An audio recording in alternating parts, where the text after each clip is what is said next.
Could the political chaos we've just witnessed possibly become a learning experience for kids?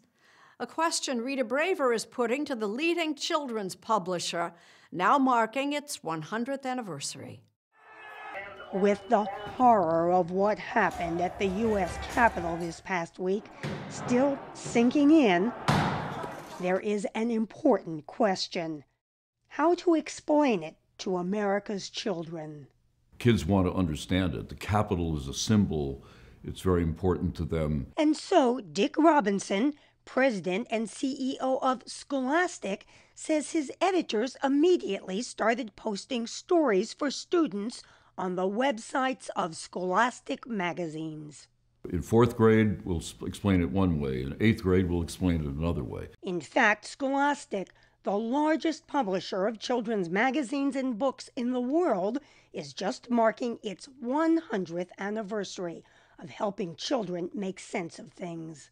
Our real personality is being in the lives of kids in school, helping them learn, millions and millions of kids. He is, incredibly, only the second person to lead the company in its 100-year history. The first was his dad, Robbie Robinson, who, fresh out of Dartmouth, started publishing a current events magazine for students near his home just outside Pittsburgh. Magazines were becoming, the mass medium of the time. And he saw the enrollment projections for high school post-World War I were just going up like that. As I understand it, when your father started, he actually worked out of his mother's sewing room? Yes, he did. Yeah. But within 2 years, the Scholastic was being shipped all across the country. This one is the very first issue, which shows a female hurdler, which was very forward-looking at that time. Magazines going directly into classrooms. 1,000 schools at the beginning, and then it got to be 5,000 schools, and then 10,000 schools. But it took a long time to build this. Teachers were soon asking for a variety of magazines geared to different areas and ages. There are now more than 30, available both in print and online. A kid's eye view of American culture and history. And they have always covered difficult and even controversial topics. This was 1948, still the era of segregation. During Brotherhood Week, we had an African-American young man with 2 other white young men, which led to the banning of Scholastic in several southern states. And Robinson says Scholastic has already heard from parents who say the attack on the Capitol should not be discussed in the classroom. But we don't hold back from that. It's our role to make sure that we do address these important questions. Scholastic has a proud history. In 1923, at the suggestion of teachers and principals, the company began giving art and writing awards to promising high school students, a list that includes many who would become bold-faced names. And Scholastic has another impressive roster. Harry Potter, The Hunger Games, Faster than a speeding waistband, Captain Underpants, all based on books published by Scholastic. The company got into the book business back in the 1940s. So a book lover's paradise down here, huh? Yeah, these are all the books we published in the last 3 years. We call them tricolors. Just 3 years here. And each color tells me what year it is. Demoso Weber Bay is Scholastic's senior librarian.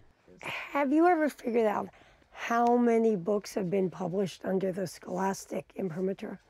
It's a good question. The library has about 200,000 records. Wow. Yeah. Scholastic published the now beloved Clifford the Big Red Dog in 1963, after it was rejected by 9 other publishers. And the hugely popular Babysitter's Club series started in 1986, written by a Scholastic employee who saw a need for preteen books. That I read religiously every month when I was getting my Scholastic book form. I knew one book was going to be the new Babysitter's Club book. So then what am I going to spend the balance of my money on? Like many of us, Weber Bay remembers filling out those order forms for the school book clubs that Scholastic first launched in 1948. The company makes money, but kids get to choose their own low-cost books shipped directly to their schools, even during the pandemic. It makes me so happy that they are excited about books and that there are ways for them to get access to books. Fourth grade teacher Carrie Ann Reeves of Daniel Webster Elementary School in New Rochelle, New York, How are you? Hi. is personally delivering book club orders to her students. We're all smiling under our masks. We are. You gonna hold your books up for me? There we go. And Scholastic book fairs are going on, socially distanced, at schools like Browns Chapel Elementary in Murfreesboro, Tennessee. The books are discounted, plus schools get a portion of the proceeds. There you go. Have a good day. The company says its products are available in 90% of American schools, without any serious competition.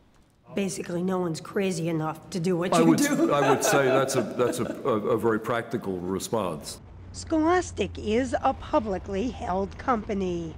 So, in your average year, what kind of revenues are we talking about? About 1.5 billion. That's good. Dick Robinson and his family are majority shareholders in Scholastic. He worked his way up and has run the company since the 1970s. He's now 83. And as for his successor, You haven't picked out that person yet? That's a matter I probably should discuss with myself and then with you later, right? and Robinson says the company's mission for the next 100 years is the same as it's always been, even in difficult times like last week's assault on the U.S. Capitol. Over the years, people have turned to us in important moments like this to explain things to kids and give them a pathway to understand it and feel better about themselves and their society because of their understanding.